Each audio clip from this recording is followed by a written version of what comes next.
The rain that evening on the Trans-Canada Highway east of Kamloops didn't fall so much as slam, sideways, relentless. The kind that makes you grip the wheel at 10 in 2, even on a straight stretch of road. I was 63 years old, sitting in my kitchen in Kelowna with a cup of tea gone cold, and I remember thinking I should call my daughter. Just a gut feeling. The kind a father gets after 30-some years of practice. I picked up the phone. No answer. Tried again. Nothing. I told myself it was nothing.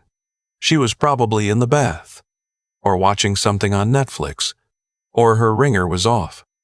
Couples go silent on road trips. It doesn't mean anything.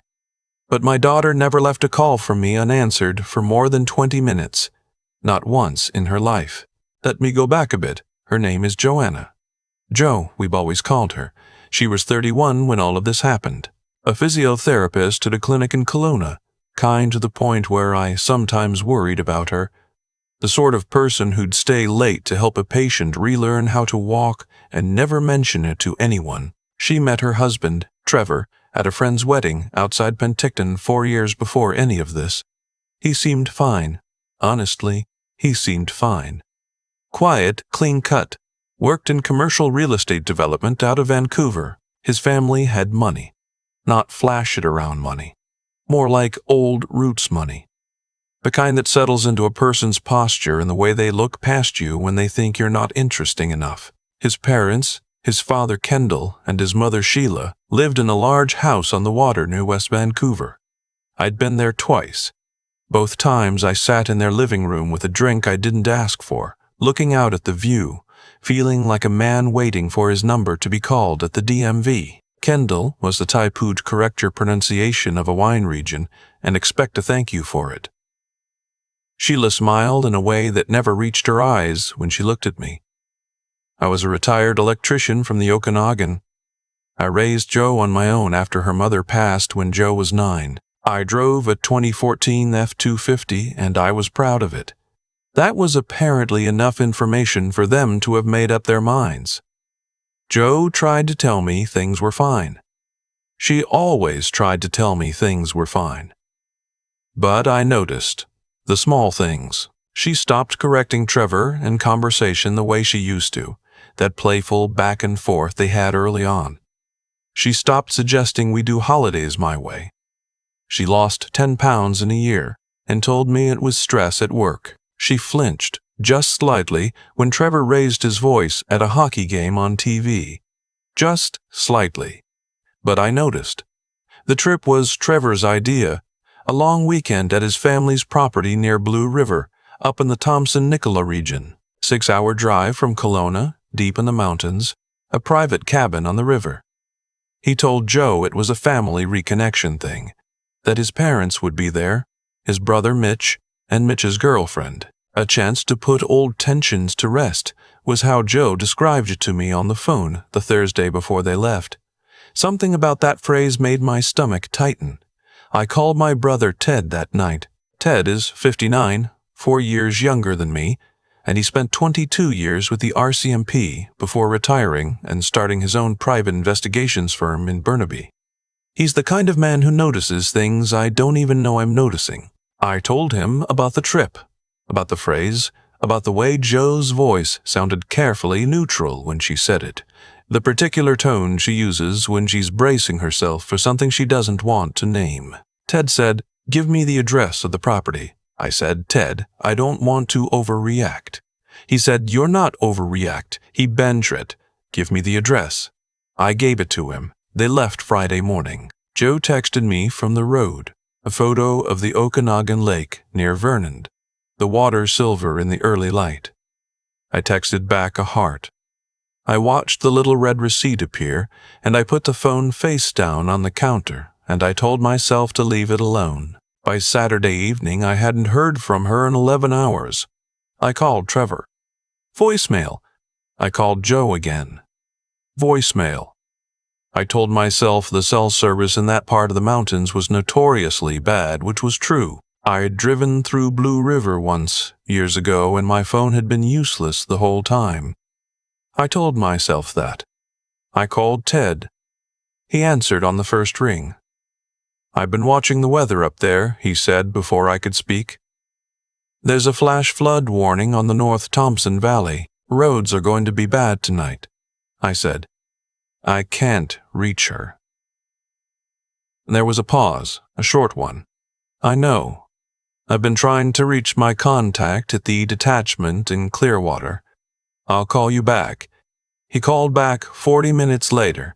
By that point, I was already in my truck, keys in the ignition, engine running. What he told me was this.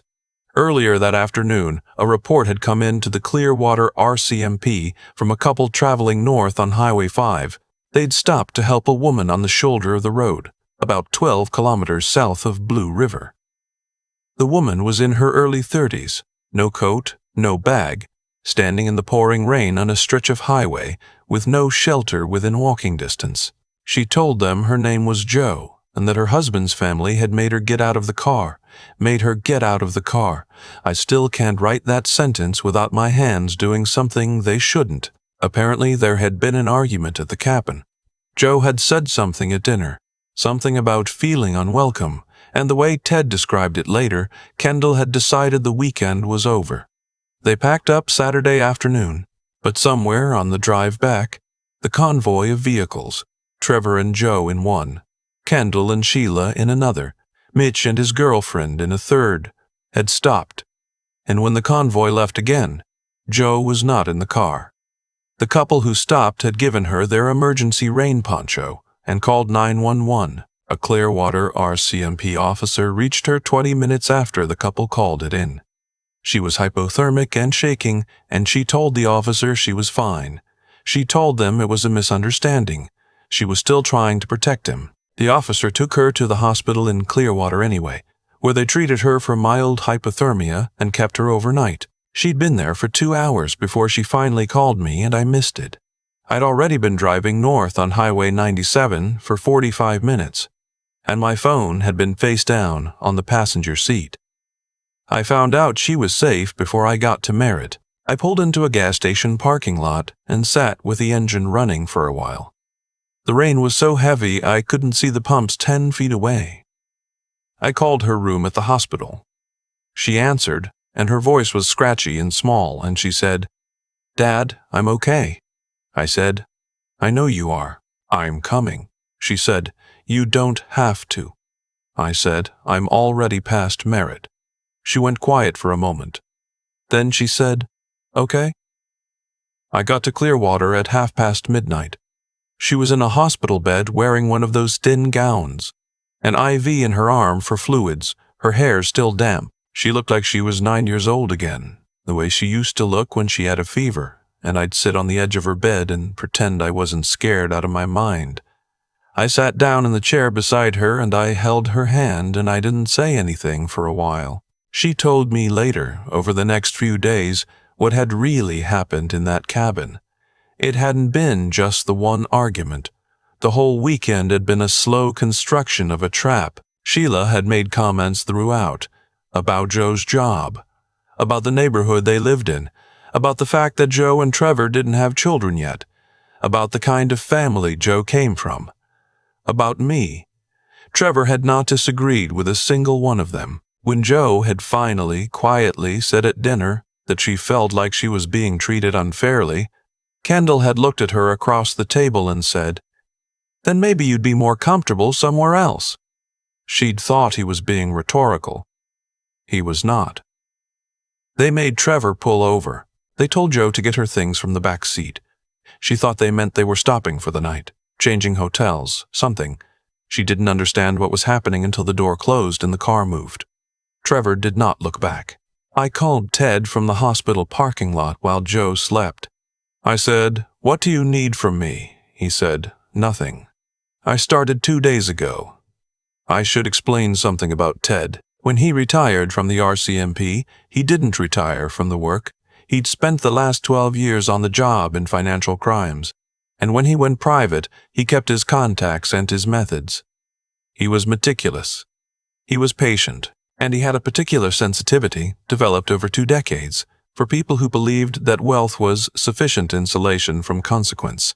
He'd already pulled Kendall's business records, Publicly available filings, court records, corporate registry, the kind of thing you can access if you know what you're looking for and how to connect the pieces.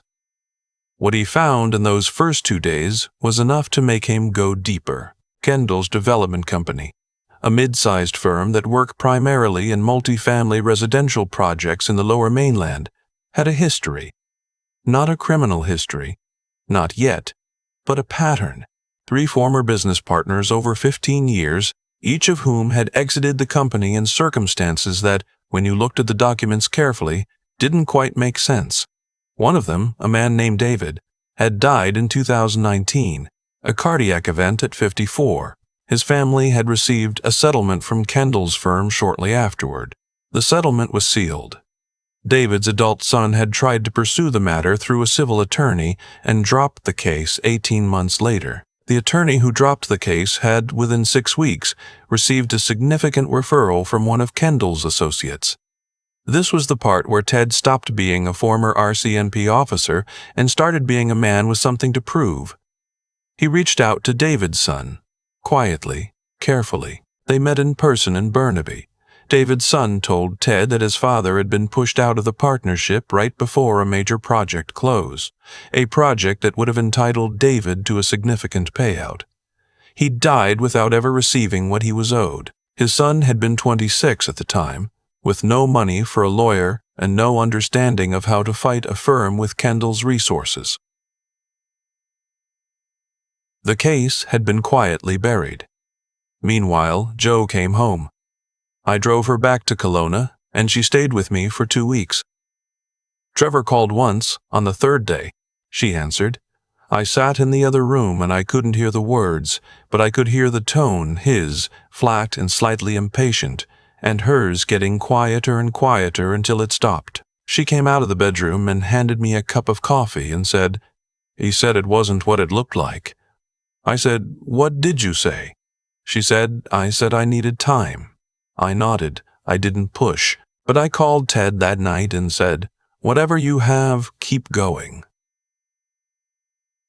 The situation with the RCMP and the highway incident was more complicated than I'd expected. The Clearwater officer who'd helped Jo that night had filed a report, but Jo had initially characterized the incident as a misunderstanding, and without her cooperation in formally retracting that characterization, there was limited room to move criminally in the short term. What the officer, a woman named Constable Arsenault, who turned out to be excellent, had done was document everything precisely.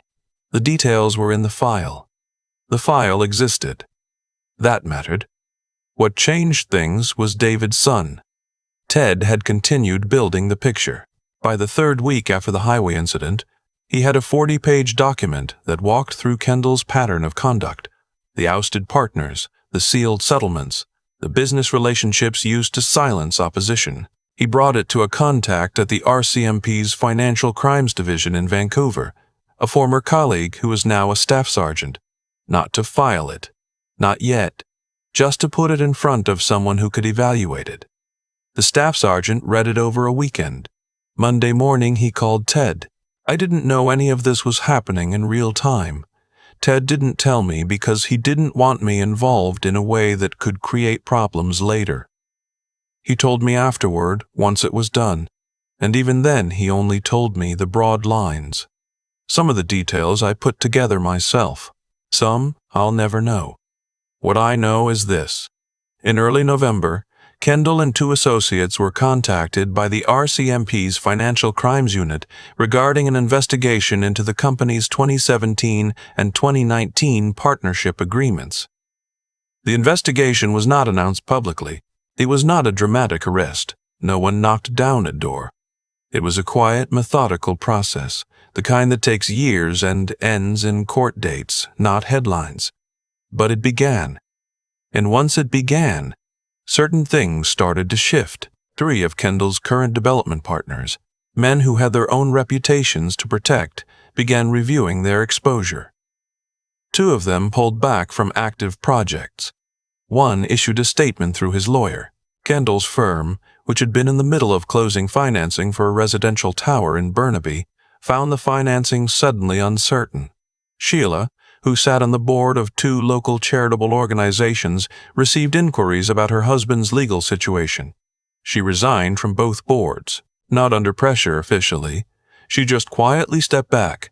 Trevor, who worked as a leasing agent for one of his father's associated firms, found himself in an uncomfortable position when his employer was named in documents related to the larger investigation. He was not under investigation himself, but his name appeared in filings.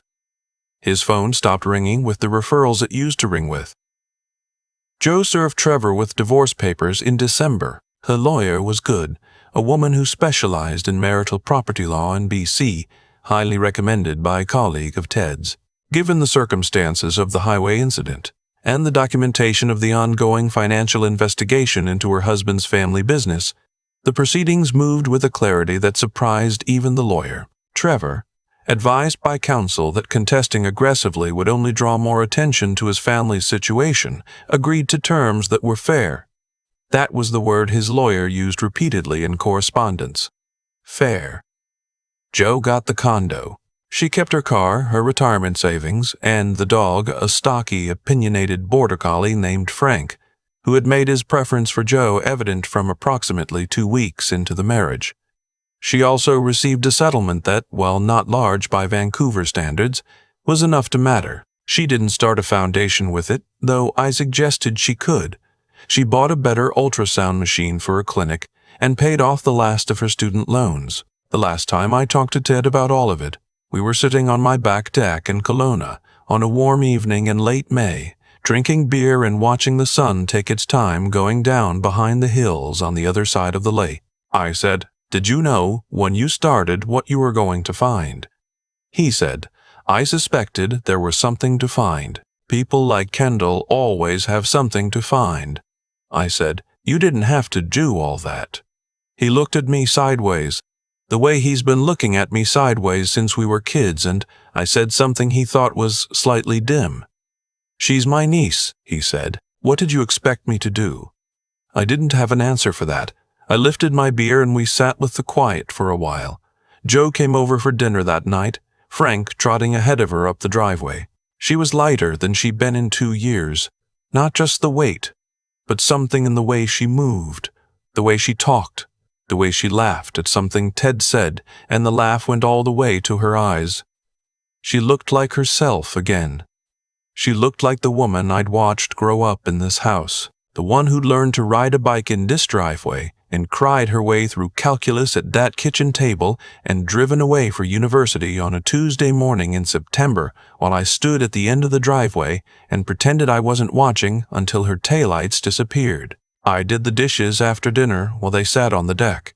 I could hear them talking and laughing through the open window above the sink. Frank was barking at something in the bushes, probably a squirrel he'd never catch. It's a strange thing to feel grateful for something that should never have happened.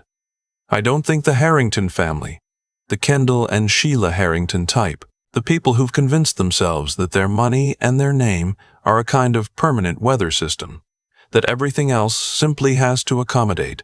I don't think they understood that the world contains people like my brother. Quiet people, patient people, people who spent 22 years learning exactly how much weight a document can carry, and who are still, at 59, willing to spend their evenings reading corporate filings for the sake of someone they love. They made a mistake the moment they left her on the side of that road, not because of the weather, not because a couple happened to drive by, not because of the RCMP report that Constable Arsenault filed so carefully that night in Clearwater. They made a mistake because she had a family, and that family included Ted. I think about Kendall a lot, actually. Not with anger anymore. That part faded somewhere around the time Joe's divorce was finalized. What I think about is the particular kind of blindness that comes with never having been held accountable for anything. It does something to a person over time. It convinces them that the rules that apply to everyone else are a kind of background noise, inconvenient, occasionally annoying, ultimately irrelevant to them personally. Kendall had been operating that way for 20 years, maybe longer. And for 20 years, he'd been right. That's the part that stays with me. He wasn't wrong until he was. What changed wasn't luck. It wasn't some cosmic force deciding it had let things go on long enough. It was Ted sitting down at his desk on a Friday night with a cup of coffee and a corporate registry database, doing the quiet, unglamorous work of paying attention. Ted spent 22 years learning that the truth doesn't disappear just because powerful people find it inconvenient. It gets buried, sometimes for a long time, but it's still there. And if you're patient enough, and careful enough, and honest enough about what you're looking for, you can find it. I've thought a lot about what I actually did in all of this. Honestly, not much. I drove north in a rainstorm. I sat beside a hospital bed and held my daughter's hand. I made some phone calls. The rest of it was Ted and Joe, and a constable in Clearwater who wrote down exactly what she saw without softening it. 3 people doing the right thing carefully and without fanfare. That's what it took. Joe didn't collapse.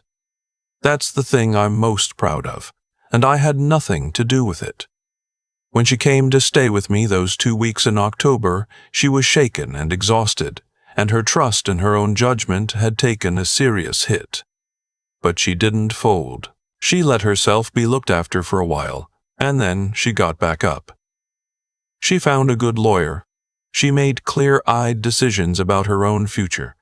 She didn't let what happened to her become the permanent lens through which she saw the world. That takes something. It takes knowing your own worth clearly enough that someone else's cruelty can wound you without defining you. It takes the willingness to think carefully under pressure instead of just reacting. And it takes the kind of quiet persistence that doesn't make for dramatic stories but makes for a good life. Showing up to work the next week, building something back, not waiting for someone else to tell you it's okay to move forward. I don't know that I taught her any of that. Her mother would have, I think. I just tried not to get in the way of who she already was. David's son got something too. Not everything he deserved. Nobody gets everything they deserve in either direction. But he got to watch the machine that silenced his father finally grind to a halt.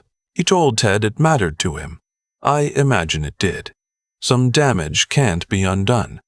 Some things that get taken can't be given back. But the choices people make, to lie, to hide, to use power as a substitute for decency, those choices accumulate. They don't evaporate, and the choices on the other side accumulate too. The careful report filed in a hospital, the late nights with a database, the daughter who decides she's worth fighting for. That's the only arithmetic that matters to me now.